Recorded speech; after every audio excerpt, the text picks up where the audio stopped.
Donc on va poursuivre le chapitre, donc fonction, limite et asymptote. On passe maintenant au grand 5, théorème de comparaison. Alors le théorème 11 ici, comparaison de limite. Ce théorème est le même que pour les suites, sauf qu'on l'applique aux fonctions. Donc on se donne deux fonctions, donc on a une comparaison. On sait que pour un intervalle du type a plus l'infini, donc pour tous les x appartenant à cet intervalle, f de x est inférieur à g de x. Et je me donne un réel a, ou alors a, on peut dire que c'est aussi plus ou moins l'infini. Donc la limite de f quand x tend vers a, donc ça peut être vers 2, vers 3, vers moins 4, mais aussi vers plus ou moins l'infini, d'accord. Si f tend vers plus l'infini, d'accord, f ici tend vers plus l'infini, comme g est supérieur à f, bah donc finalement f va emporter g avec lui, donc en fait la limite de g aussi plus l'infini. De même, si par contre, si g, quand x tend vers a, je rappelle que a ça peut être plus ou moins l'infini, mais ça peut être aussi un réel, ça peut être 2, ça peut être moins 1, etc.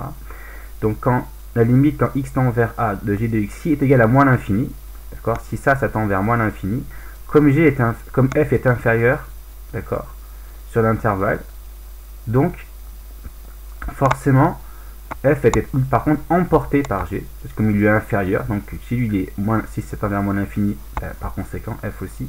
Donc la limite de f quand x tend vers a est égale à moins l'infini.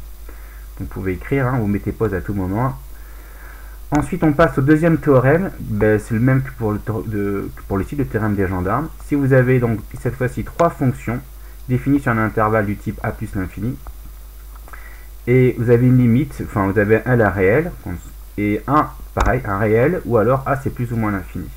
Donc si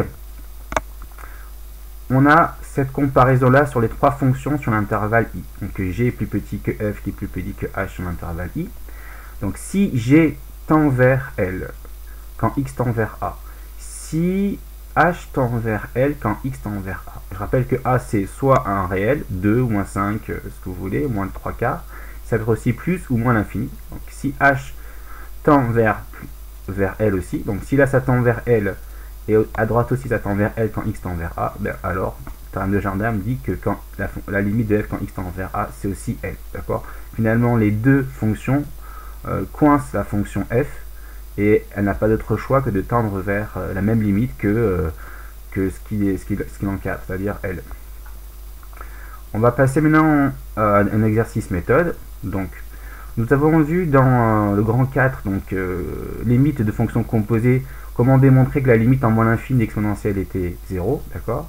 Là ici on va démontrer pourquoi la limite d'exponentielle de x est plus l'infini. Donc jusqu'à présent on avait juste conjecturé à l'aide de la courbe de la fonction exponentielle, mais là on va le démontrer clairement. Alors, on va d'abord, question intermédiaire, montrer que pour tout x, exponentielle de x est supérieure à x. Donc ça c'est une question qui peut paraître difficile comme ça, mais donc on va voir comment s'y prendre. Et ensuite, grâce à ça, on va en déduire la limite exponentielle. Donc là on peut déjà, admettons que vous avez ça en exercice, vous pouvez déjà dire que bon, si vous ne savez pas faire cette question, vous pouvez très bien faire la suivante, puisque par le terme de comparaison, si ça vous savez que ça tend vers plus l'infini, et comme exponentielle est supérieure à x, si x tend vers plus l'infini, forcément exponentielle est emportée par x, donc l'exponentielle x tend aussi vers plus l'infini. Donc ça c'était l'analyse, vous voulez, de cette petite question. Avant même d'avoir commencé, on peut déjà se dire que la B, vous savez, on peut la faire sans trop d'effort si vous voulez, si on connaît bien son cours bien sûr. Alors, un petit a. Alors, on veut montrer que exponentielle de x c'est supérieur à x. Mais ça, souvent, dans l'état, ça va être difficile de le faire directement. Ce qu'on peut faire, c'est plutôt étudier, parce que ceci, c'est équivalent à ce que exponentielle de x moins x, c'est supérieur ou égal à 0. Donc, si j'arrive à démontrer ça, ça revient aussi à démontrer ça. Donc, je déplace le problème, parce qu'en l'état, ça peut me paraître difficile par moment de démontrer vraiment ça comme ça. Et par contre, je peux étudier ainsi, oui, montrer que c'est positif, ça, j'ai des méthodes, je sais comment faire. Donc ça, par contre, c'est plus difficile. Mais bon, c'est pas. Donc là, je propose de plutôt démontrer cette inégalité pour en déduire le résultat souhaité. Alors, on va montrer, donc montrons que pour tout x appartenant à exponentielle de x moins x est supérieur à 0. Alors, ce que je vais faire, c'est que je vais introduire une fonction f ici, que je vais appeler justement exponentielle de x moins x. et je vais essayer de connaître son signe. Alors attention, pour connaître son signe, je vais faire dériver, d'accord, parce que la fonction f est dérivable. Donc la dérivée de l'exponentielle, je rappelle que c'est exponentielle, la dérivée de x c'est 1, donc ça fait exponentielle de x moins 1. Donc la même méthode, j'étudie le signe. Le signe d'exponentielle x moins 1, ça à connaître, je vous l'ai déjà dit, donc dans une autre, on l'a vu précédemment dans le cours. Donc pour s'en souvenir, et même sur votre copie, vous pouvez le faire, hein, ça, au moins ce sera clair. Donc je ne l'ai pas fait. Donc ici, on peut mettre ici, donc je vais le mettre ici. Donc là vous avez, si je trace rapidement la courbe exponentielle, pardon, je trace rapidement la courbe exponentielle ici, ici, voilà. Je rappelle que la courbe exponentielle elle fait comme ça, ça monte. Ça c'est la courbe exponentielle, hein. Donc ça c'est la courbe exponentielle. Donc là je vais recommencer ici. Je vais peut-être mettre pause, ce sera plus simple. Donc là j'ai refait, donc là ça c'est la courbe exponentielle, vous voyez elle est strictement croissante comme ça. Et je rappelle donc j'aurais pu mieux la faire d'ailleurs au passage, je vais la refaire ici. Donc elle vient normalement s'écraser comme ça sur l'axe des abscisses. Donc la limite en moins l'infini ça tend vers 0. Et la limite en plus l'infini, c'est plus l'infini, c'est ce qu'on va essayer de démontrer dans cet exercice, dans cette question.